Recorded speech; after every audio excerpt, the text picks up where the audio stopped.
তুই বসে আছি, তোর বয়সী ছেলেটা দেখ গা কত নামাজ পড়িছে। তুই যদি নামাজ পড়তে পারিস তোকে 500 টাকা দিব। 500 টাকা দিবেন তো? হ্যাঁ 500 টাকা দিব। দেখেন কথা দেন। যা, তোকে কথা দিলাম। কথা দিলেন তো, কথা খেলাপ করবেন না। না না, কথা খেলাপ করবো না, ঠিক আছে তুই যা। হ্যাঁ নামাজ পড়েছি। হ্যাঁ।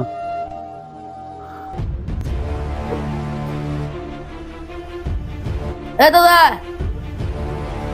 আমি নামাজ পড়েছি, কথার মৃত্যু আমাকে 500 টাকা দেন।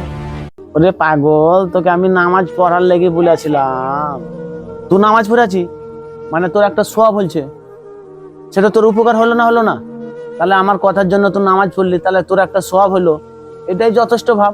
500 টাকা আমি কে দেবো? আমি তোর সাথে এমনি মজাক করেছিলাম তো। জানতাম তুমি আমার সাথে চিটিংবাজি করবে, ওই লিগে নামাজ পড়ে আছি, কিন্তু আমি রুজু করিয়ে দিই।